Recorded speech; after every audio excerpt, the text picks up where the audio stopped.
तो प्यारे बच्चों, मैं संदीप सारड, व्याख्याता भौतिक विज्ञान। आज हम समानांतर प्लेट संधारित्र की धारिता पे चर्चा करेंगे। इससे पहले वाले वीडियो में मैंने संधारित्र क्या होता है, धारिता क्या होती है, किसी चालक के लिए धारिता का मान क्या रहेगा, इसके ऊपर हमने चर्चा की थी। आज हम संधारित्र के प्रकार हमने जो पढ़े थे कि संधारित्र मुख्यतः 3 प्रकार के हो सकते हैं। एक समानांतर प्लेट संधारित्र, दूसरे गोलीय संधारित्र और तीसरे बेलनाकार संधारित्र। तो उस क्रम में हम आगे बढ़ते हुए आज हम समानांतर प्लेट संधारित्र पर चर्चा करेंगे। तो उम्मीद है कि आपको ये समझ में आएगा। आप वीडियो पूरा देखें, कॉपी पेन लेके बैठे, साथ साथ नोट करें। हम समानांतर प्लेट संधारित्र जब ये निर्वात में रखा हो तो इसकी धारिता कितनी होगी। अगर ये पूर्ण रूप से भर दिया जाए किसी प्रावैद्युत पदार्थ से तो इसकी धारिता पर क्या प्रभाव पड़ेगा। अगर इसको आंशिक रूप से भरें तो इसकी धारिता पर क्या प्रभाव पड़ेगा। इन सब चीजों के ऊपर हम एक एक करके चर्चा करेंगे। तो आइए देखते हैं। समानांतर प्लेट संधारित्र हमने क्या किया कि दो चालक की प्लेट है, एक प्लेट ये और एक प्लेट ये। मैंने दो प्लेट ली है समानांतर प्लेट संधारित्र की, दोनों समान आकार की हैं और आइडेंटिकल है। इसका मतलब ये होगा कि दोनों की लंबाई, चौड़ाई और मोटाई जो है वो समान है और ये चालक है। ये पहली प्लेट का नाम P, दूसरी प्लेट का नाम मैंने Q रख दिया। जो प्रथम प्लेट है इसके ऊपर आवेश धनात्मक प्रकृति का है और दूसरी प्लेट के ऊपर आवेश की प्रकृति है वो विपरीत प्रकृति है। इन प्लेटों के मध्य दूरी d ले लिया मैंने कि दोनों प्लेटें d दूरी से दूरस्थ हैं, एक दूसरे से दूर रखी गई।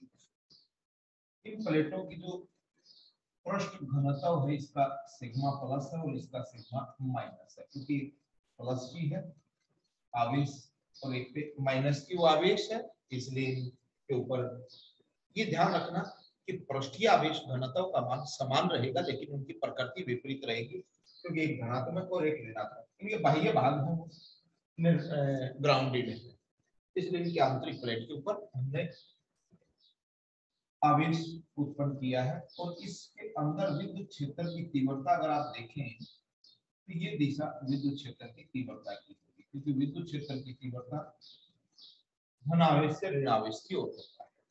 इसमें हम क्या लिखेंगे, माना एक समानांतर प्लेट संधारित्र, समानांतर प्लेट संधारित्र जिसका पृष्ठ आवेश घनत्व, या हम ये कह सकते हैं माना एक समानांतर प्लेट संधारित्र जिसकी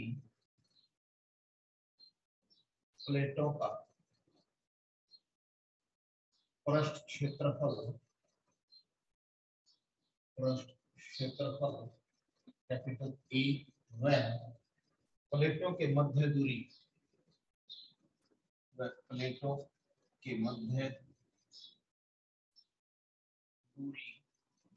कितनी ली है, डी है। इन्हें निर्वात में रखा है,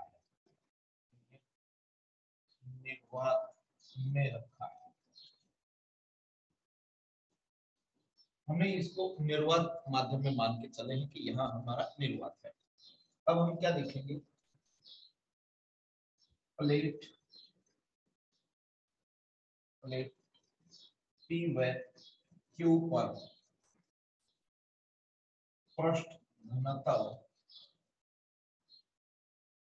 क्रमशः सिग्मा प्लस व माइनस सिग्मा है। दोनों पे आवेश की प्रकृति समान रहेगी, ये बात भी आपको ध्यान रखनी है। अतः पृष्ठ आवेश घनत्व की परिभाषा क्या होती है, हम सब जानते हैं कि पृष्ठ आवेश घनत्व सिग्मा का मतलब होता है आवेश बटे हुए क्षेत्रफल, यानी जिस क्षेत्रफल में ये आवेश उपस्थित है। तो सिग्मा की वैल्यू आप देख पाएंगे तो Q अपॉन A होगी। ये फर्स्ट इक्वेशन हमने नाम दे दिया। अब हमें क्या करना है कि हम धारिता ज्ञात करना चाहते हैं। जब भी आपको धारिता ज्ञात करनी हो तो धारिता का फॉर्मूला आप याद कीजिए, C बराबर है आवेश बटे विभवांतर होता है। तो जब तक आपको इन दोनों प्लेटों के मध्य विभांतर का नहीं पता लगेगा तो आप इसकी धारिता नहीं ज्ञात कर सकते। तो हम प्लेटों के मध्य विभांतर ज्ञात करेंगे। प्लेटों के मध्य विभांतर, प्लेटों के मध्य विभांतर V बराबर है। और ध्यान रखना विद्युत क्षेत्र की तीव्रता और विभव में क्या संबंध होता है, क्योंकि यहाँ किस चीज का हमें पता है, हमें इस चीज का पता है कि ये चालक परत है और इनके ऊपर आवेश एक समान रूप से फैला हुआ है, जिसके कारण हम पृष्ठ आवेश घनत्व के मान को आसानी से जानते हैं। दूसरी बात, हमें इस बात का भी पता है कि प्लेटों के मध्य विद्युत क्षेत्र की तीव्रता कितनी है, वो E है। तो विभांतर ज्ञात करने के लिए हमें विभांतर का मान E के पदों में ज्ञात करना पड़ेगा। और हम सब जानते हैं कि विभांतर क्या होता है, विद्युत क्षेत्र की तीव्रता सूत्र है गुणा में प्लेटों के मध्य दूरी, प्लेटों के मध्य दूरी। और सब जानते हैं कि विद्युत क्षेत्र की तीव्रता E है और प्लेटों के मध्य दूरी कितनी है, D। मैंने यहाँ कितनी रखी है, D।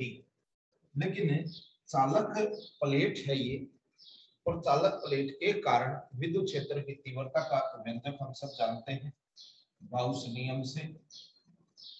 गाउस नियम से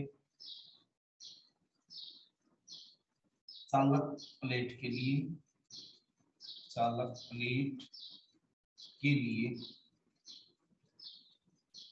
E का जो मान होता है वो सिग्मा अपॉन एप्सिलॉन नॉट होता है। सिग्मा यहाँ पृष्ठ आवेश घनत्व है।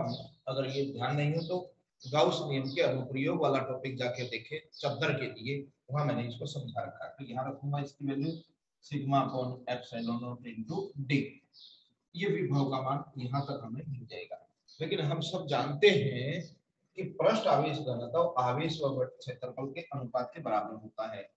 तो V का मान क्या लिख देंगे, सिग्मा की वैल्यू समीकरण 1 से रखोगे तो Q D upon A epsilon not. यहाँ मैं साइड में बताऊंगा समीकरण 1 से सिग्मा का मान रखने पर,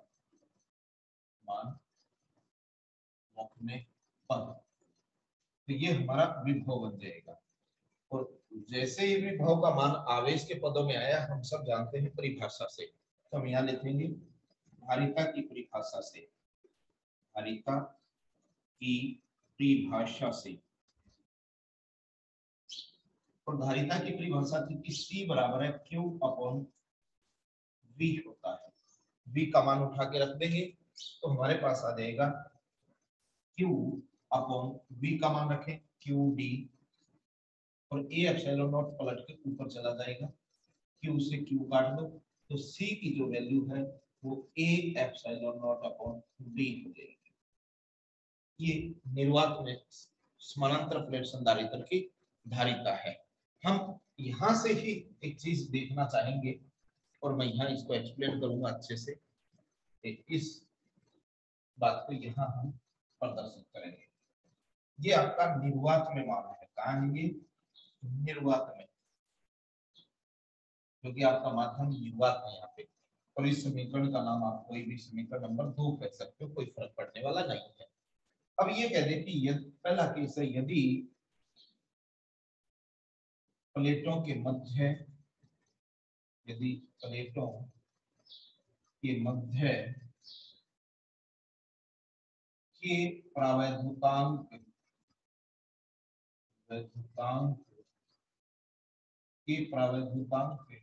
का माध्यम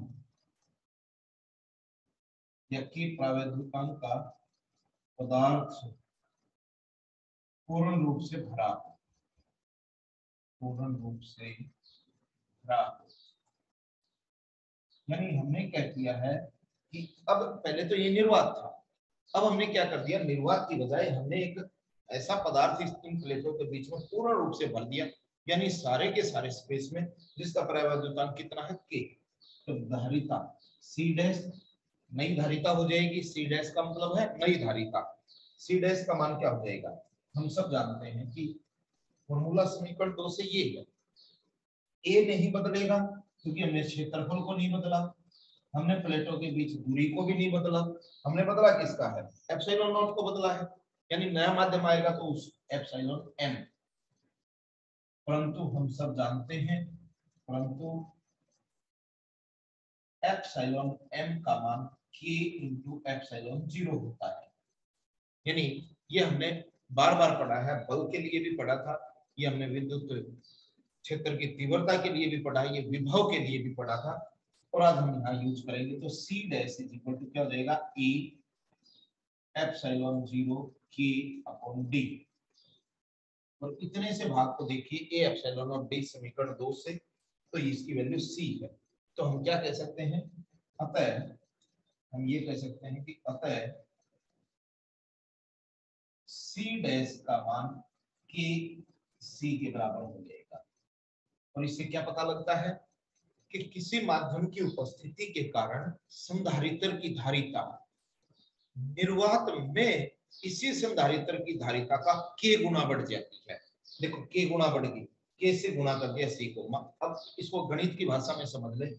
अब गणित की भाषा में ऐसे समझ ले कि माना निर्वात में धारिता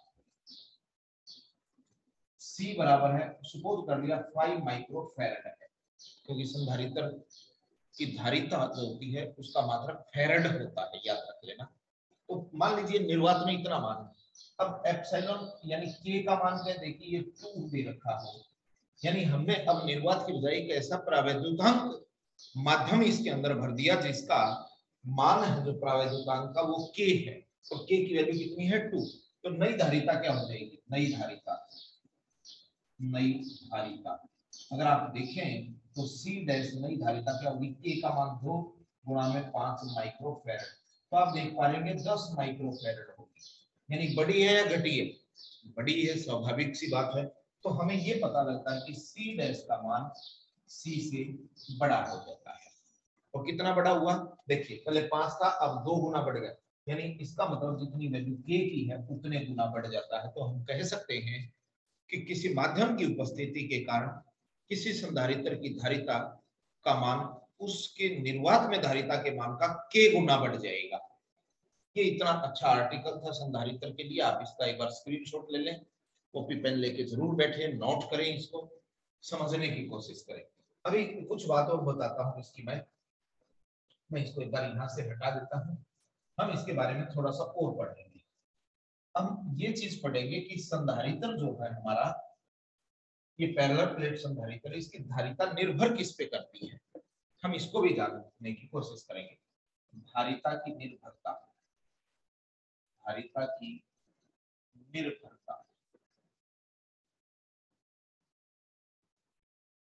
धारिता की निर्भरता यानी डिपेंड किस पे करेगा। डिपेंड करने का मतलब होता है कि वो कौन से तथ्य हैं जिसके मान को अगर हम बदल दें तो इस C के मान में परिवर्तन हो जाएगा। तो इसका फॉर्मूला देखिए, यहाँ लिखेंगे हम जानते हैं कि C बराबर है एप्सिलॉन A अपॉन D होता है। तो पहली चीज है नंबर 1, एप्सिलॉन 0 का मान बदला, जैसे मैंने यहाँ बदल दिया था, माध्यम बदला तो C का मान बदल गया। पहली चीज है माध्यम की उपस्थिति पर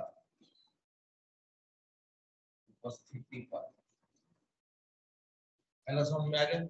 अगर आप माध्यम को परिवर्तित करते हैं, यानी दोनों प्लेटों के बीच जो माध्यम है इसके मान को अगर आप बदल देंगे तो भी C के मान में परिवर्तन हो जाएगा।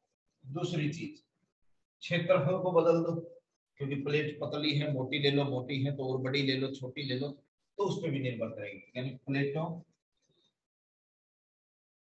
के क्षेत्रफल पर और तीसरी है प्लेटों के मध्य दूरी पे, अगर इस दूरी को कम या ज्यादा करोगे उससे D का मान बदलेगा, D का मान बदलने से C भी बदलेगा। तो प्लेटों के मध्य दूरी पर, यानी आप दूरी को बदल देंगे तो भी C का मान बदल जाएगा। और कुछ ऐसी बातें बता देता हूं जिसके ऊपर ये निर्भर नहीं करता, इम्पोर्टेंट बात नहीं। अक्सर यह गलती करते हैं बच्चे, इंपॉर्टेंट क्या है कि C का मान आवेश की मात्रा पर निर्भर नहीं करता,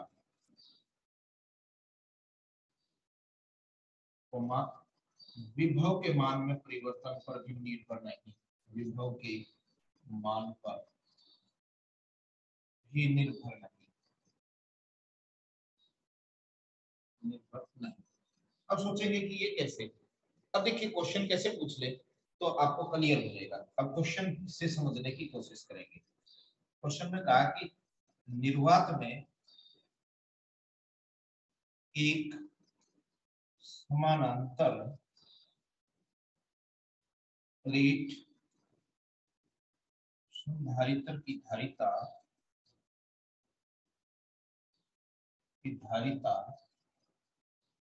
2 माइक्रोफैरड है। यदि इस पर आवेश की मात्रा दोगुनी कर दी जाए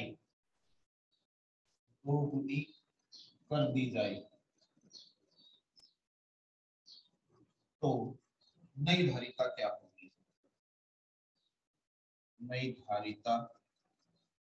क्या होगी? इस तरह का क्वेश्चन बन जाए, 2 गुनी कर दी जाए, 3 गुनी कर दी जाए, ऐसा क्वेश्चन बन जाए। तो यहाँ आपको ध्यान रखना कि सामान्यतः बच्चे ये ऐसी गलती करते हैं कि C का मान एप्सिलॉन A अपॉन B होता है, या ऐसे समझ लेते हैं C बराबर Q बटे V होता है। तो वो क्या करेंगे, 2 गुना कर देंगे तो C डैश को 2Q अपॉन V कह देंगे, और ये कह देंगे कि C डैश का मान है 2 गुना हो गया C से, जो गलत है। इस बात का ध्यान रखना है कि आवेश परिवर्तन के कारण विभव भी परिवर्तित होता है, और जिस अनुपात में आपका आवेश अगर 2 गुना हुआ है, 2 गुना बढ़ा है, तो विभव भी 2 गुना बढ़ा होगा यहाँ पे, जिसके कारण क्या होगा कि अगर Q 2 गुना हुआ है 2Q, तो विभव भी 2 गुना हो गया, तो उसे फिर 2 काटेंगे, वापस वही मान बचेगा।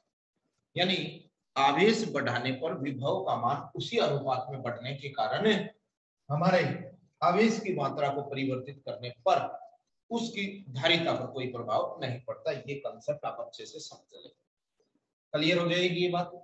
अब हम नया आर्टिकल करेंगे, नोट भी कर लिया होगा।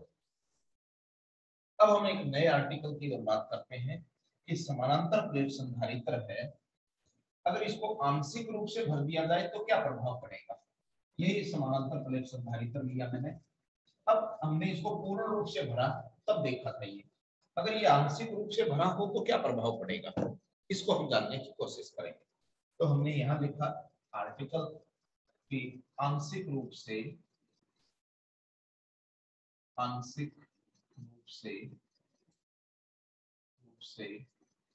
प्रावैद्युत पदार्थ, आंशिक रूप से प्रावैद्युत पदार्थ से भरे समानांतर प्लेट संधारित्र की धारिता का व्यंजक, ये हमारा टॉपिक हो जाएगा। अब हमने पूर्ण रूप से नहीं भरा इसको, कैसे भर दिया, आंशिक रूप से भरा हुआ है। आंशिक रूप का मतलब है कि इसके अंदर इन प्लेटों के मध्य दूरी कितनी थी, D। आंशिक रूप का मतलब है कि इसके अंदर एक हमने T मोटाई की प्लेट डाल दी। कितनी मोटाई की है ये, T मोटाई की, और T का मान D से कम है। यहाँ ध्यान रखना कि जो T है वो लेस देन है D से, हम आगे भी पढ़ लेंगे। और ये जो हमने प्रावैद्युता की प्लेट डाली है किसी भी मटेरियल की, तो आप समझ पाएंगे कि इसका प्रावैद्युता K है, और ये बाहर जो है वो आपका निर्वात है, इसलिए यहाँ पर विद्युत क्षेत्र की जो तीव्रता होगी वो E0, और इसके अंदर विद्युत क्षेत्र की तीव्रता E है। तो दो तरह का क्षेत्र है प्लेटों के मध्य। तो हम यहाँ क्या लिखेंगे, चित्र अनुसार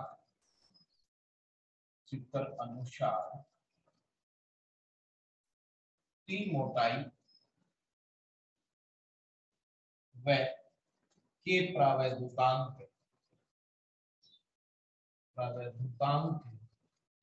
की एक परत प्लेटों के मध्य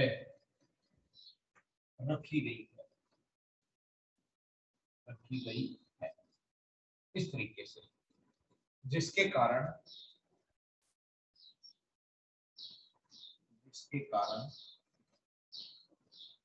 प्लेटों के मध्य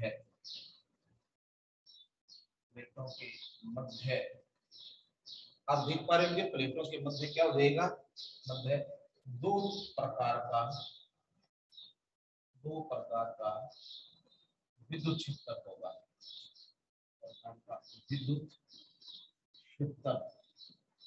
होगा, कौन सा होगा, टी मोटाई में ई व डी माइनस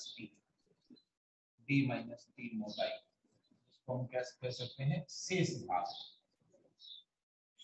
भाग में विद्युत क्षेत्र की तीव्रता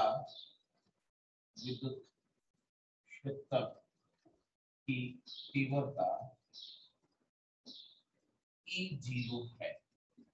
दो भाग बन गए हमारे, एक तो टी मोटाई का बन गया और एक कितना बन गया हमारा, एक बन गया डी माइनस टी मोटाई का। तो दो, जिससे दो विभव बनेंगे, अतः विभव के मान भी दो होंगे। परिणामी विभव यानी प्लेटों के मध्य जो परिणामी विभव आएगा वो कितना हो जाएगा, एक तो कौन सा भाग में बनेगा, इस प्रावैधुतांक वाले भाग में, और यहाँ विद्युत क्षेत्र की तीव्रता E है, इस भाग में कितनी है E, और इसकी मोटाई कितनी है T, प्लस एक शेष भाग में D माइनस T भाग में E0 है। यानी हमने जो पिछला आर्टिकल अभी पढ़ा है कि विभव और विद्युत क्षेत्र की तीव्रता में क्या संबंध है, विभव विद्युत क्षेत्र की तीव्रता वह उस जितने भाग में वो क्षेत्र है उसकी दूरी के गुणनफल के बराबर है। तो E का प्रभाव T भाग में, कितने भाग में है E का प्रभाव, तो इसका विभव अलग होगा और बाहर का विभव अलग होगा। विभव अदिश राशि है इसलिए इसको जोड़ देंगे। अब यहाँ नोट करें E और E0 में क्या संबंध है, V बराबर है E0 upon K T plus D minus T into E0। ये भी समझने की कोशिश करेंगे कि ये कैसे आया। हम सब जानते हैं कि निर्वात में विद्युत क्षेत्र की तीव्रता और किसी माध्यम में विद्युत क्षेत्र की तीव्रता के अनुपात को K कहते हैं।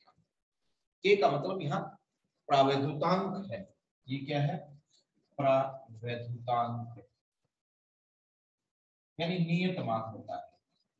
तो यहाँ से आप E को उधर ले जाओ और K को इधर ले आओगे तो E0 बटे K हो जाएगा, और दोनों में कॉमन E0 आता है। E0 को हमने बाहर लिया तो अंदर क्या बचेगा, इसको D माइनस T और एक T बाई K, तो T बाई K बच गया plus D minus T, rearrange कर देंगे इसको। हम सब जानते हैं गाउस नियम से चालक प्लेट के लिए E0 का मान होता है सिग्मा अपॉन एप्सिलॉन नॉट। इसको भी रीअरेंज कर देता हूं मैं, ऐसे रीअरेंज कर देता हूं D minus T plus T by K लिख दिया। यहाँ गाउस नियम का हवाला दे देंगे हम, गाउस नियम से क्या था, E0 बराबर है सिग्मा अपॉन एप्सिलॉन नॉट 0 निर्वात में, यानी प्लेटों के बीच निर्वात में विद्युत क्षेत्र की तीव्रता ये होती है। ये क्या है आपका पृष्ठावेश घनत्व, ये किसके बराबर हो जाएगा, आवेश बटे क्षेत्रफल, और एप्सिलॉन नॉट ऊपर का भाग है आपका D minus T plus T upon K। ये आपका विभव निकल चुका है। और मैंने बताया था कि विभव आते ही हम संधारित्र की परिभाषा का यूज करेंगे। तो हम लिख लेंगे संधारित्र की परिभाषा से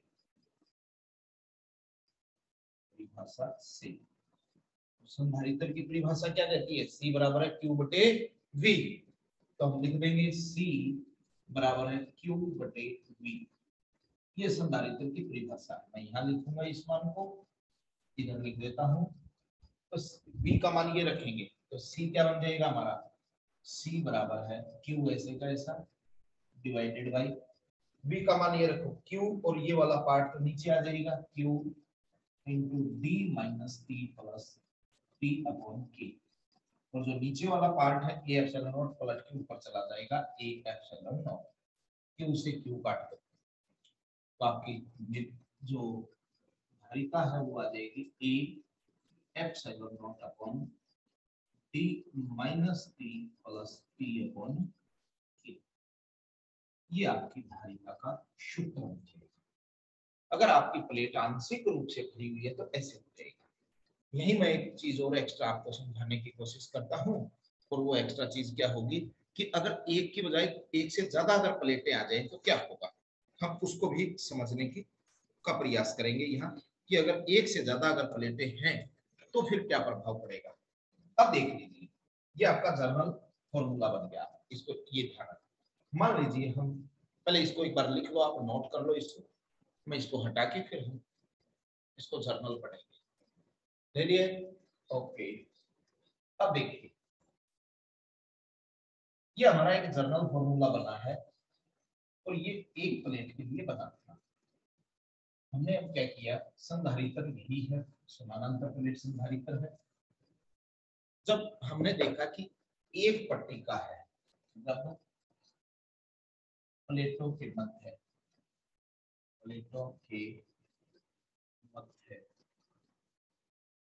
एक पट्टिका है, एक पट्टिका है, तो C की वैल्यू क्या आई? C की वैल्यू ये आई हमारी A epsilon not upon D minus T plus T by K। यहाँ तक आपको सबको समझ में आया होगा। अब अगर इसके अंदर एक से ज्यादा प्लेट रख दी गई, एक से ज्यादा मतलब जैसे अब आपको दो प्लेट रख दी गई, ये दो प्लेट हमने इसके बीच में रख दी। एक का प्रावैधिकांक K1 है और एक का K2 है। एक की मोटाई T1 है, दूसरे की मोटाई T2 है, और टोटल मोटाई D ही है। एक ये प्लेट हो,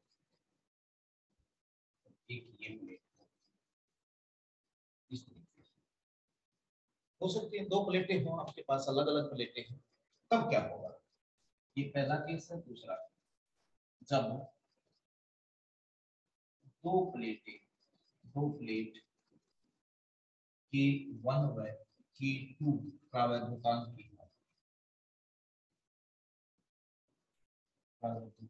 है, तो क्या होगा? अब C का मान जो होगा वो A बदला नहीं हमने, क्योंकि प्लेटों का क्षेत्रफल है, ये नहीं बदला। एप्सिलॉन नॉट निर्वात की विद्युतशीलता भी नहीं बदली, प्लेटों के बीच की दूरी भी नहीं बदली। बदली है तो T बदली है।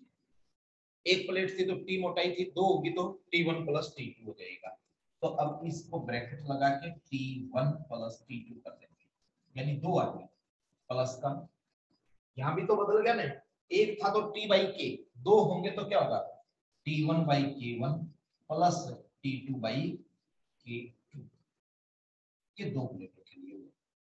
अगर तीन प्लेटें आ जाए तो क्या हो जाएगा? तीसरा केस है, यदि तीन प्लेट रखी है, तीन प्लेटें,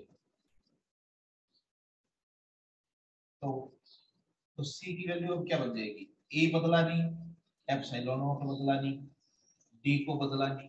बदली तो मोटाई बदली है, मोटाई को बदल दो। मोटाई कैसे बदलोगे? ब्रैकेट लगाओ T1 plus T2 plus T3, तीन आ जाएंगी। और आगे भी क्या हो गया? T1 बटे K1, दूसरे T2 बटे K2, और तीसरा लिखोगे तो T3 बाई K3 हो जाएगा। अगर इसी तरीके से n प्लेट हो गए तो n तक लेके चले जाओ इसको, समझ में आ गई। तो ये आपको बात ध्यान रखनी है कि समानांतर प्लेट संधारित्रों में किस तरीके से हम एक से ज्यादा अगर प्लेट रखी जाए तो कैसे हम उसको सोल्व कर सकते हैं, ये न्यूमेरिकली आपके बेनिफिट मिल सकता है। तो ये आप इसको एक बार नोट करें और इसको समझने की कोशिश करें। फिर क्लियर है बात, कोई डाउट तो नहीं है इसमें? फिर भी अगर कोई डाउट हो तो कमेंट सेक्शन में जाएं और उसमें आप अपना एक डाउट लिख दें, मैं उसको देख लूंगा और उसको सोल्व करने का प्रयास करूंगा। आपको ये अच्छा लगा हो हमारा चैनल तो इसको शेयर करें, सब्सक्राइब करें, ज्यादा से ज्यादा बच्चों को इसका बेनिफिट हो। आपका एक शेयर किसी का भला कर सकता है, इस मानसिकता के साथ आप जरूर हमारा भी सपोर्ट करें, हमें मोटिवेशन मिलेगा। आप सबका बहुत बहुत बहुत बहुत धन्यवाद।